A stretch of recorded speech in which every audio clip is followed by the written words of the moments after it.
내가 하나님의 뜻과 우리 주 예수 그리스도 말미암아 사도가 되었다라고 말하며 교회 앞에 드려진 축복의 말씀이 특별한 표현으로 되어 있는 것을 우리가 발견할 수 있습니다. 사도께서 내가 사람의 뜻으로 말미암은 것이 아니요 하나님 아버지와 우리 주 예수 그리스도 말미암아 되었다는 그 사도 직분의 가장 본질적 사역이 무엇이겠는가? 그것을 생각할 때 사도께서 주께서 몸된 교회를 세우시고 교회를 위하여 충성되도록 맡기신 위임을 감당할 때 그 사도가 교회에 주고자 하는 자신에게 위임되어진 사역의 핵심을 인사로 통해서 드러낼 때 오늘 같은 본문 속에 보세요. 3절 말씀에 그 핵심적인 사역이 그 본질이 요약될 수 있는 부분을 확인할 수 있습니다. 3절을 한번 읽어보십시다. 우리 하나님 아버지와 주 예수 그리스도조차 은혜와 평강이 있기를 원하노라. 사도가 주의 은혜로 말미암아 사도의 직분을 위임받아 사도적 사역을 충성되게 감당할 때 주의 몸된 교회에 전하기를 원했던 그를 통하여 하나님이 주고자 원하시는 은택이 무엇인가? 그걸 두 자로 요약하면 그 은혜와 평강입니다. 은혜와 평강이란 말은 예수 믿지 않아도 일반 생활에도 쓰일 수 있는 일반적 단어이기도 합니다. 여러분 이 뒷길 따라 쭉 올라가게 되면 그 큰 절을 하나 발견합니다. 그 절 이름이 무엇이죠? 봉은사입니다. 이런 봉은사의 이 은자가 뭔지 아세요?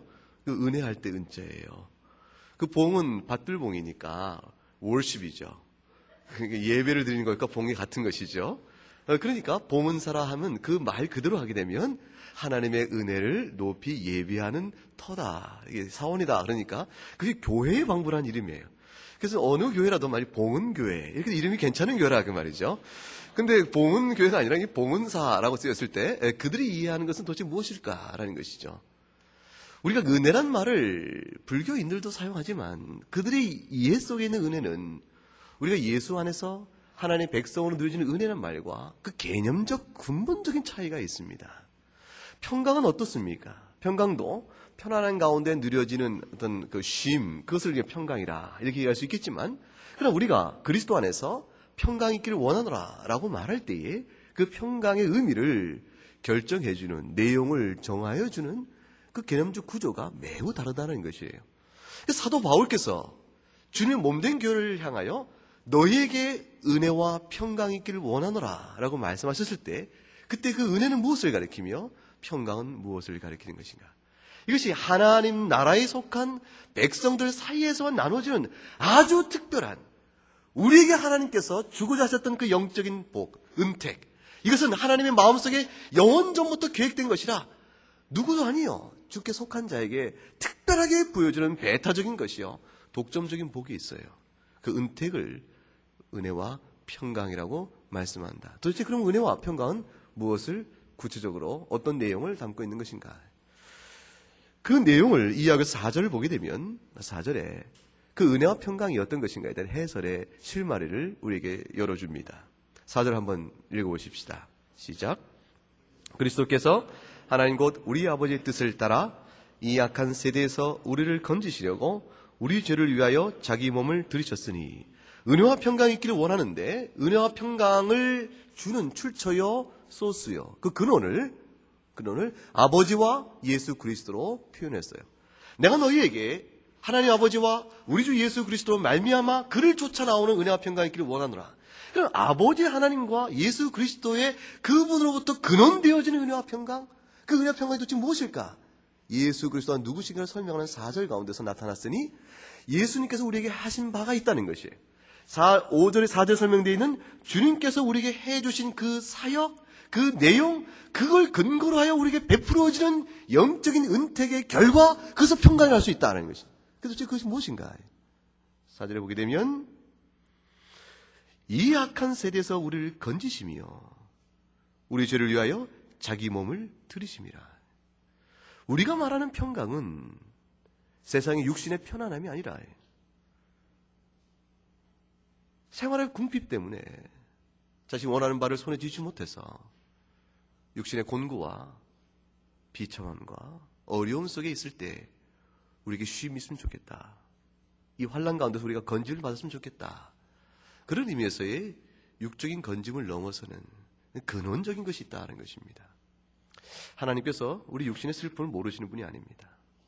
세상을 만드시고 에덴의 행복을 생각해보면, 그리고 우리에게 약속하신 바 된 새하늘과 새 땅의 그 행복을 생각해보게 되면, 그 행복을 요한계시록에서 뭐라고 표현했어요? 너에겐 다시 눈물이 없을 것이요, 슬픔이 없을 것이요, 병든 것이 없을 것이요, 다시는 사망이 없을 것이라. 그런 표현을 통해서 하나님께서는 우리 육신의 슬픔과 곤고와 환난과 아픔을 아시는 분임을 충분히 드러내셨죠. 그럼에도 불구하고 그러한 것들이 다 가시어진, 그것이 더 이상 존재하지 않는 영원한 행복의 낙원, 그 낙원적인 표현을 가리켜서 주께서 그것을 이루시기 위하여 마땅히 하실 일이 있는데, 그것이 죄의 용서라. 죄의 용서를 통해서 그 같은 우리의 눈물을 닦아주시는 하나님의 은혜는 우리의 슬픈 곧 근원적으로 죄에서 비롯된 것이므로, 우리에게 주시고자 하는 평강은 육신의 편안함이 아니요, 그 근원에서 죄의 문제를 해결해 주심에 있다. 그러므로 5절에 4절에 이르기를 그리스도께서 이 악한 세대에서 우리를 건지시려 함이라. 이 악한 세대라는 것은 죄의 정욕에 따라 살아가는 삶의 세대를 의미합니다.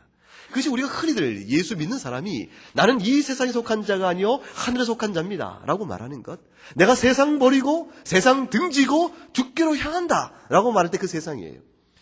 주님은 우리로 하여금 피한적 세계에 도피하는 인생을 살도록 말씀하신 것이 아닙니다. 교회가 왜 산에 있지 않고 이 마을 가운데 있는 것인가?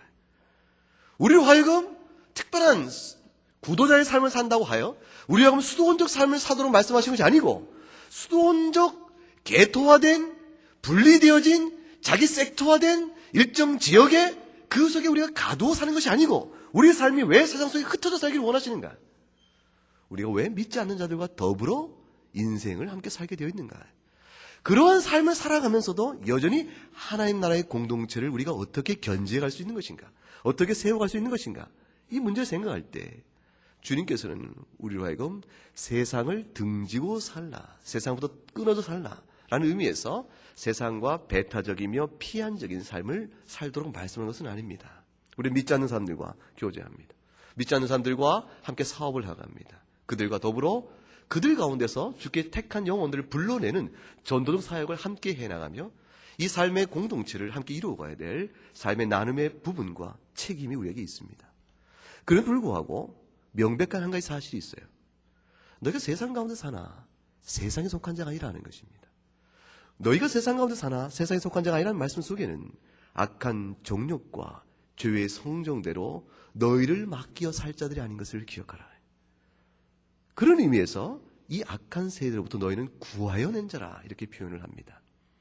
즉 세상에 살아가는 이치와 그들 나름대로의 방법이 있고 그들이 추구하는 목적과 이유가 있을 터인데, 그 모든 것들과 우리는 근본에서 다른 근원을 갖고 산다. 생명의 이유를 가지고 산다. 인생의 목적을 가지고 산다. 이렇게 말할 수 있는 겁니다. 그것이 도대체 무엇인가? 예수 그리스도로 말미암아 악한 세대에서 건짐을 받은 것이니 죄 가운데서 말끔히 씻김을 받은 자로서의 삶을 살아야 할 것이라. 그러므로 오늘 읽은 가운데서 이 악한 세대에서 우리를 건지심으로 이루어지는 평강을 얘기합니다. 이 평강은 어떻게 이루어집니까? 어떻게 우리에게 주어집니까? 했을 때에 4절 맨 마지막 절에 우리 죄를 위하여 자기 몸을 들이신 예수 그리스도의 대속의 은혜로 말미암아 되어진다는 것입니다. 우리의 죄를 씻기기 위해서 자신의 몸을 들이신 대속의 은혜이니 바로 거기서 은혜와 평강의 상관적 관계가 나타납니다. 평강은 열매요 결과면 은혜는 수단이요 원인이 되어집니다. 주께서 우리에게 평강의 지극한 복을 주시기 위하여 우리에게 행하신 바가 있으니 그 행하신 바로 말미암아 평강이 주어지니 그 행하신 바를 가리켜서 은혜라 한다. 그것이 왜 은혜입니까? 죄인된 우리를 불러서 지극한 의의 평강을 맛보게 하시기 때문에 은혜입니다. 우리가 선함으로, 우리가 주 앞에 순종함으로 우리를 불러내요. 순종에 합당한, 선에 합당한 그 가치와 보상으로 주시는 평강이 아니고, 우리 가운데 아무도 그 평강을 누릴 수 없는 하나님부터 본성상 죄악된 자로, 원수된 자로 있을 때에 우리를 불러내셔서 그리스도의 보혈의 피로 우리를 씻기시고 그 평강으로 우리를 이끌으시니 그것이 바로 은혜와 평강의 상관적 관계라고 말할 수 있습니다.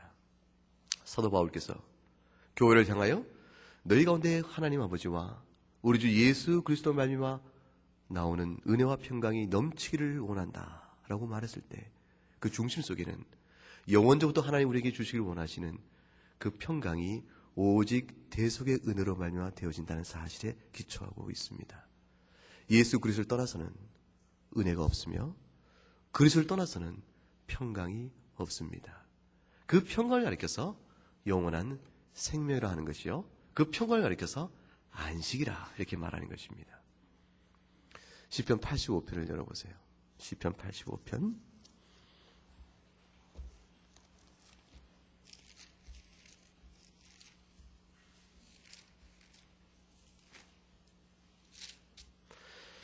시편 85편, 제가 가진 성경은 864쪽 어간에 있습니다. 시편 85편은 방금 읽었던 갈라디아서 1장 4절과 5절의 말씀을 함축하여 설명해 놓고 있습니다. 여호와여 주께서 주의 땅에 은혜를 베푸사. 은혜의 밑줄을 치세요. 은혜를 베푸사. 야곱의 포로된 자로 주께서 어떤 은혜를 베푸셨다는 말씀인가? 야곱의 포로된 자로 돌아오게 하셨으니, 여러분 보세요. 포로된 자가 어떻게 포로됨으로부터 노임을 받죠? 포로된 자가 어떻게 노임을 받았는가? 주께서 야곱 곧 이스라엘을 가리키는 말이죠. 야곱의 12자손이 곧 이스라엘 족속을 이뤘음에 야곱은 곧 이스라엘을 가리키는 것이요, 그 이스라엘은 곧 오늘날 교회를 가리키는 것이니, 하나님이 택한 백성을 가리키는 것이니, 주여 주의 택한 백성이 죄의 종 노릇하던 포로된 상태에서 노임을 받았나이다. 이 노임은 우리의 힘으로 이룬 것이 아니요, 주께서 야곱의 포로된 자로 하나님이 긍휼을 베푸심으로 그 권능과 지혜의 선한 손길을 내미심으로 우리로 하여금 포로된 절망의 처지에서 우리로 하여금 돌아서게 하셨나이다. 이것이 은혜이옵나이다. 주여, 우리가 주 앞에서 포로된 자의 삶을 산 이유가 무엇이겠습니까? 영적인 이유와 해석이 나옵니다. 2절을 읽어볼까요? 주의 백성의 죄악을 사하시고 주의 모든 죄를 덮으셨나이다. 우리가 우리의 주 앞에 범한 죄악과 죄로 인하여 포로된 하나님의 심판에 있었으나 주께서 우리를 다시 포로된 상태부터 돌이키심은 하나님께서 우리를 향하여 우리의 모든 죄악과 죄를 사하시고 덮으신 은혜를 베푸신 까닭이 없나이다. 3절, 주께서 주의 모든 우리를 향한 분노를 거두시고 주의 진노를 돌이키셨나이다. 오 하나님, 그러므로 주님이 우리의 구원의 하나님이시옵나이다. 우리를 돌이키시고 우리를 하여금 죄된 상태로부터 하나님을 향하여 나가게 하시고, 따라서 우리를 향하는 그 주의 분노를 그치소서. 주께서 우리에게 영원히 노하시며 대대에 발분하시겠나이까. 오 하나님, 우리를 다시 살리시자. 우리에게 절망의 처지에서 영원한 생명을 바라보게 하시고 주의 백성으로 주를 찬송하며 주를 기뻐하며 하게 하시옵소서. 7절부터 8절 읽읍시다. 시작. 여호와여 주의 인자하심을 우리에게 보이시며 주의 구원을 우리에게 주소서. 내가 하나님의 여호와의 하실 말씀을 들으니 대저 그 백성 그 성도에게 화평을 말씀하실 것이라. 저희는 다시 망령된 대로 돌아가지 말지로다. 화평이라는 말이 나오기 시작합니다. 보세요. 여러분, 7절에 주의 인자하심이 우리를 다시 하나님과 화평케 하는 유일한 근거가 되어집니다. 주의 인자하심이 우리를 주님과 다시 평강의 상태로 유지케 해주시는 이유가 되어집니다. 그 인자하심이요 긍휼하심을 가리켜서 은혜라 얘기합니다. 그러므로 우리가 하나님의 진노와 분노로부터 다시 돌이킴을 받고 하나님의 긍휼과 자비와 사랑의 대상이 되어지는 이런 회복, 이런 소생, 새로운 생명의 누림, 이 모든 것이 바로 화평이요 평강일진데, 이 모든 일이 어떻게 이루어지는가? 하나님의 인자하심이요 긍휼하심이요 곧 은혜로 말미암아 되어진다. 그러면 9절에 진실로 그의 구원이 그를 경외하는 자에게 가까우니 이의 영광이 우리 땅에 거하리이다. 갈라디아서 1장 5절에 이 모든 일로 인해서 하나님께 영광이 되기를 원하나이다. 같은 맥락의 의미가 고백되고 있는 것입니다. 10절부터 13절까지 교도합시다. 제가 읽고 여러분 읽으시기 바랍니다. 긍휼과 진리가 같이 만나고 의와 화평이 서로 입맞추었으며 여호와께서 좋은 것을 주시리니 우리 땅이 그 산물을 내리로다. 주의 종족으로 길을 삼으려다. 긍휼과 진리가 같이 만나고 의와 화평이 서로 입맞췄으니 이 말씀 속에 담긴 것은 하나님의 공의의 심판과 대속의 은혜로 인한 죄의 용서의 긍휼이 함께 있다라고 의미하는 것입니다. 여러분, 이 시편 85편을 개략적으로 훑어봤지만 묵상하고 성경 전체 이해의 깊이를 도모해 보게 되면 이 시편 85편의 고백은 그대로 사도 바울이 오늘 읽은 본문 갈라서 1장 1절부터 5절까지 주신 말씀과 내용의 실체가 동일합니다. 이 일이 어떻게 가능하겠는가? 구약에 주어진 말씀의 핵심이나 신약에 주어진 복음적 말씀은 연속성이 있으며 실체적 일체성이 있는 것입니다. 여러분 생각해 보세요. 이 모든 일이 어떻게 우리에게 이루어집니까? 주의 자비하심과 그의 긍휼하심과 인자하심이 우리에게 어떻게 미쳐집니까? 은혜가 우리에게 어떻게 주어지는 것인가? 그 약속의 대답은 오직 하나이니 예수 그리스도라.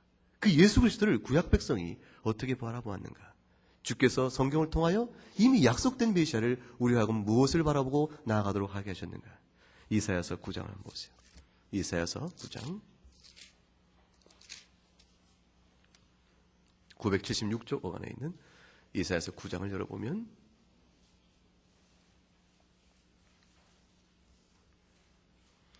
(976쪽) 안에 있죠. 이사야서 9장 6절부터 7절 한번 읽어볼까요? 함께 읽읍시다. 이는 한 아기가 우리에게 낳았고 한 아들을 우리에게 주신 바 되었는데 그 어깨에는 정사를 메었고 그 이름은 기묘자라 모사라 전능하신 하나님이라 영존하시는 아버지라 평강의 왕이라 할 것임이라. 그 정사와 평강의 더함이 무궁하며 또 다윗의 위에 앉아서 그 나라를 굳게 세우고 자금 이후 영원토록 공평과 정의로 그것을 보존하실 것이라. 만군의 여호와의 열심히 이를 이룰 것이라. 평강은 하나님께서 우리에게 주시는 평강은 그가 행하시는 공의의 심판과 맞물려 갑니다. 주께서 공의를 굴절시키시면서 우리에게 평강을 베푸신 것이 아니요, 공의의 심판을 통하여 우리에게 평강을 주시니 우리가 처할, 우리가 받아야 될 그 공의의 심판을 우리에게 면케하시고 우리에게 평강을 더하기 위하여 주께서 예비하신 은혜가 있으니 그것이 예수 그리스도라.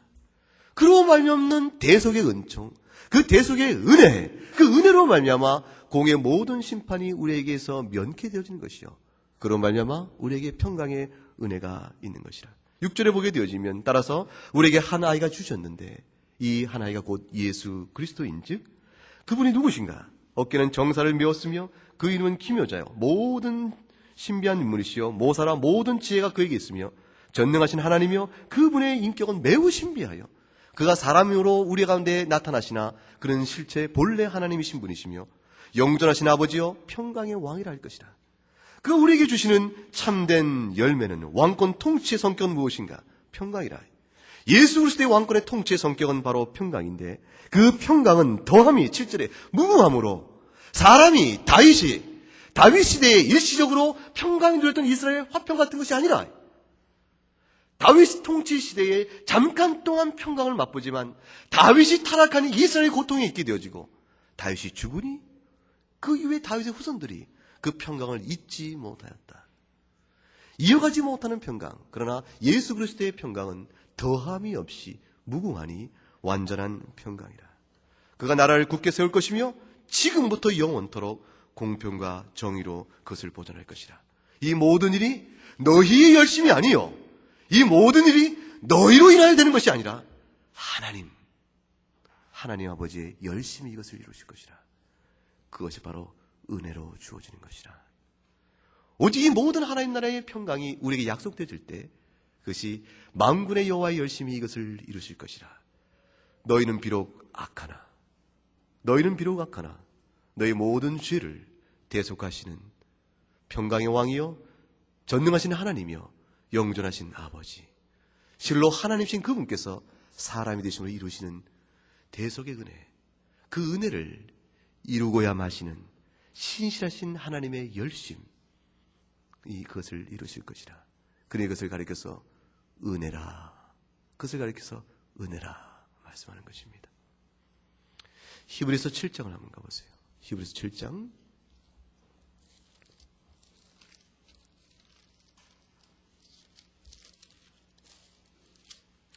358쪽 어간에 있습니다. 히브리서 7장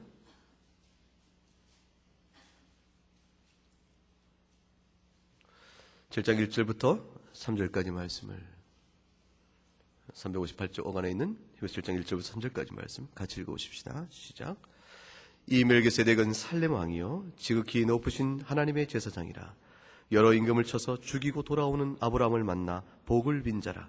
아브라함이 일체 10분의 1을 그에게 나눠주니라. 그 이름은 번역한즉 첫째 의 왕이요 또한 살렘 왕이니 곧 평강의 왕이요 아비도 없고 어미도 없고 족보도 없고 시작한 날도 없고 생명의 끝도 없어 하나님 아들과 방불하여 항상 제사장으로 있느니라. 여기 한 사람 이름이 나옵니다. 멜기세덱입니다. 이 멜기세덱이라는 사람이 히브리서 지금 읽은 7장에 나오는 문맥은 이와 같습니다. 예수님이 어찌하여 우리의 제사장인가? 모세 율법에 의하면 제사장은 레위 지파를 따라오는 자요 아론이라는 모세 형이 있죠. 아론의 반차, 아론의 후손에 따라와야 할 터인데 어떻게 예수는 다윗의 후손인데 그가 우리의 제사장이 된다고 말할 수 있겠는가? 이런 구약의 율법과 관련된 오해가 있을 수 있게 되었어요. 예수 그리스도의 제사장 직분은 아론 레위 지파를 따라오는 것이 아니고 예수 그리스도가 참 제사장이 돼 그의 직분은 아론이나 레위 지파가 아니요, 즉 모세 율법에 의한 것이 아니요, 이미 아브람 이전에 있었던 멜기세덱이라는 사람의 지파를 따라오는 것이라. 그러므로 제사장된 직분에 예수 그리스도께서 우리의 참 대제사장이 된다는 사실에 의심의 여지가 없다. 그걸 설명하는 맥락입니다. 멜기세덱은 누구인가 했더니 우리의 조상된 아브라함에게 오히려 축복을 빌어준 제사장이라. 그러니 왜 아브라함이 중요하냐면 우리가 말하는 이스라엘 백성이 하나님의 백성된 언약의 시초를 아브라함에게 잡습니다. 그게 창세기 12장이에요. 창세기 12장에 노아의 홍수 사건이 일어나고 바벨탑 사건 이후에 모든 사람이 다 흩어지고 난 뒤에 주님께서 이제 새로이 아브라함을 불러 그와 언약을 맺고 그 아브라함의 언약을 기억하심으로 아브라함과 이삭과 야곱을 거쳐 야곱의 12 자손들을 번식시켜 이스라엘을 맺었은즉 이스라엘의 하나님은 누구인가 말하면 아브라함의 하나님이요 이삭의 하나님이요 야곱의 하나님이요 이렇게 말하게 되어진다. 이스라엘 전체의 모세의 율법에 따른 제사장 직분은 그 후대에 이루어진 것이나 생각하라, 너희의 조상 이스라엘의 시조인 아브라함에게 제사장으로 복을 빌어준 자가 있으니 그가 멜기세덱인데 그 멜기세덱은 아비도 없고 어미도 누구인지에 대해 성경에 기록된 바가 없다. 그것은 무엇을 의미하는 것인가?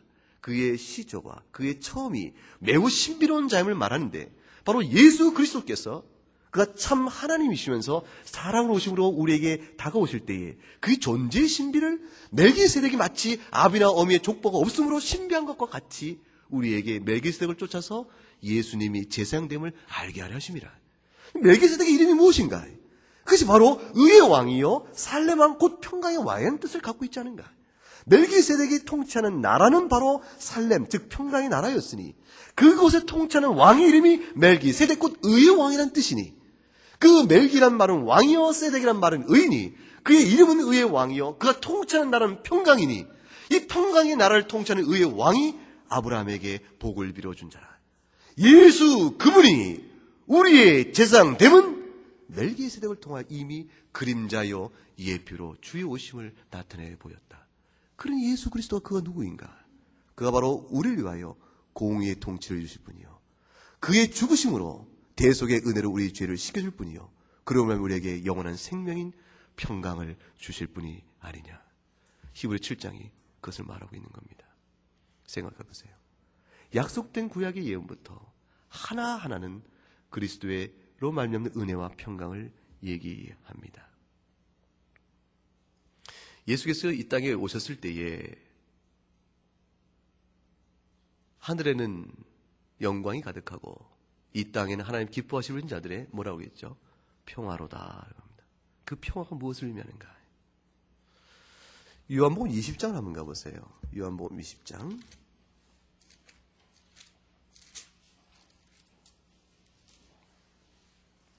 요한복음 20장 19절 23절까지 말씀 19절로 23절 말씀 찾았으면 같이 읽읍시다.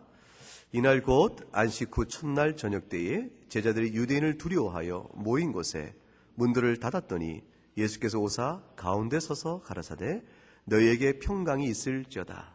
이 말씀을 하시고 손과 옆구리를 보이시니 보고 기뻐하더라. 예수께서 또 가라사대 너희에게 평강이 있을지어다. 아버지께서 나를 보내신 것 같이 나도 너희를 보내노라. 이 말씀을 하시고 저희를 향하사 숨을 내쉬며 가라사대 성령을 받으라. 너희가 네 죄든지 사하면 사여질 것이요 네 죄든지 그대로 두면 그대로 있으리라 하시니라. 생각해 보세요. 여러분, 예수님께서 부활하셔서 제자들에게 나타나셔서 뭐라고 인사하셨죠? 평강이 있을지어다. 이건 예사로운 인사가 아닙니다. 예수님께서 공생에 3년을 사역하시고 십자가에 못 박혀 죽으신 다음에 제자들이 다 뿔뿔이 흩어졌어요. 베드로조차도 나는 고기나 잡으러 가야겠다. 다시 전직으로 돌아간 것이에요. 그리스도께서 이 땅에서 계신 동안에 가르쳤던 모든 교훈들이 그들에게 살아있는 능력의 말씀이요 진리의 말씀으로 마음에 확증받지 못한 채 주님께서 비참한 죽음을 죽으시자 그들이 다 흩어져 버렸을 때 부활하신 주님께서 제자들에게 나타나셔서 이르시기를 너에게 평강이 있을지어다. 아니, 온 세상이 우리를 대적하거늘 온 세상이 칼과 검을 들고 우리를 대적하거늘 주께서 있는 우리에게 나타나셔서 평강을 말씀하시나이까. 우리가 쉼을, 안식을, 위로를 어디서 받을 수 있다고 말씀하시나이까. 주께서 나타나 평강을 얘기하신 평강은 그 다음 23절에 너희가 누구든지 죄를 사하면 죄가 사해질 것이요 그대로 두면 그대로 있으리라. 보라, 내가 십자가에서 너희 모든 죄를 대속하였으니 너에게 이제 참된 안식이요 참된 평강의 실체가 임하였다. 저 아브라함 때로부터, 아니 에덴 동산에서 아담과 하와가 범죄한 이후에 창세기 3장 15절에 주께서 약속하셨던 원복음이라고 말하는 것, 여인의 후손이 뱀의 머리를 찐빵을 버릴 것이다 라고 말씀으로 주께서 우리에게 구원의 손길을 내밀어 주시는 그 은혜의 약속이, 아브라함의 그 약속이 어떻게 우리 가운데 임함으로 인해서 우리가 과연 죄로부터 노임을 받고 죽음의 권세로부터 자유케 되어지며 육신 가운데 모든 고난과 환난의 슬픔을 이겨낼 수 있는 것인가? 어디서 우리가 참된 쉼을 얻을 것인가? 간구하고 바랬던 그 모든 것들, 주께서 이 땅에 오셨을 때에 과부된 지 80 넘는 안나 그 할머니가 성전에서 날마다 쉬지 않고 기도하며 이스라엘의 위로를 기다리는 자에게 메시아 나심을 말씀했던 그 위로는 빵으로 주는 위로가 아니요 하나님이 약속된 자녀에게 준 아브라함 언약의 성취로서 주는 위로, 그 위로가 이제 이루어졌으니 너에게 평강이 있을지어다. 주께서 인사를 나누고 계신 거예요. 이 평강의 선언이, 이 평강의 선포가 복음 선포입니다. 이 평강이 있음을, 우리에게 주어졌음을, 그것이 은혜로 주어졌음을 알리고 권면하고 이 평강을 초대하며 함께 나누길 원하는 것이 교회입니다. 그 평강의 참된 실체는 예수 그리스도입니다. 주께서 부활하신 후에 제자에게 나타나시사 말씀하시기를 너에게 평강이 있을지어다. 너희가 이제 누구든지 죄를 사하면 이 복음 가운데서 죄 사함이 너에게 있을 터인즉 참된 평강과 안식이 너에게 있을 것이라. 요한계시록 1장을 한번 가보십시다. 성경의 맨 뒤에 요한계시록 1장.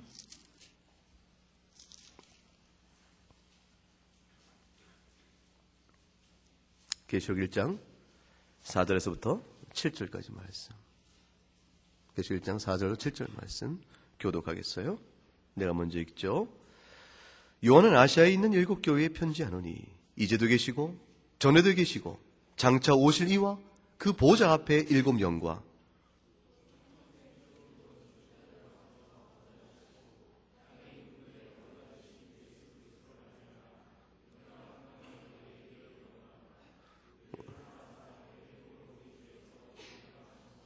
그 아버지 하나님을 위하여 우리를 나라와 제사장으로 삼으신 그에게 영광과 능력이 세세토록 있기를 원하노라. 아멘. 볼지어다 구름을 타고 오시리라. 각인의 눈이 그를 보겠고 그를 찌른 자들도 볼 터이요 땅에 있는 모든 족속이 그를 인하여 애곡하리니 그러하리라. 아멘. 5절 외에 특별히 뭐라고 되어 있습니까? 또 충성된 정의로 죽은 자 가운데서 먼저 나시고 땅의 임금들의 머리가 되신 예수 그리스도로 말미암아 은혜와 평강이 너희 있기를 원하노라. 그 은혜와 평강, 설명하기를 우리를 사랑하시사 은혜죠. 그의 피로 우리 죄에서 우리를 해방하시사 은혜죠. 그 아버지 하나님을 위하여 우리를 나라와 제사로 삼으셨고 그에게 영광과 능력이 세도 있기를 원하니 그 결과가 우리에게 미치신 것이 내용이 무엇인가? 평강이라. 그 평강의 실체적 그림을 계시록 21장에서 설명하는 거예요. 넘어가 보세요. 요한계시록 21장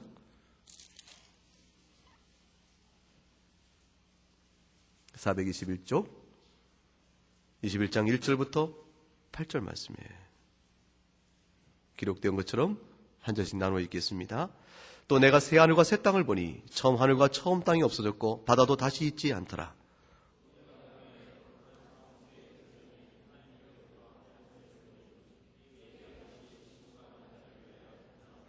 내가 들으니 보좌에서 큰 음성이 나서 가로되 보라 하나님의 장막이 사람들과 함께 있으며 하나님이 저희와 함께 거하시리니 저희는 하나님의 백성이 되고 하나님 친히 저희와 함께 계셔서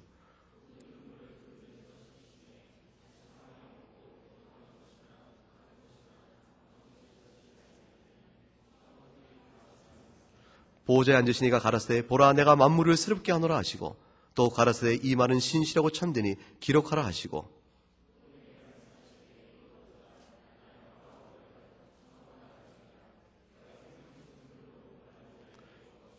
7절만 같이 읽읍시다. 이기는 자는 이것들을 유업으로 얻으리라. 나는 저희 하나님이 되고 그는 내 아들이 되리라. 참된 평강은 하나님과 우리 사이가 원수된 데서 자녀, 아버지와 자녀의 관계로의 전환에 있습니다.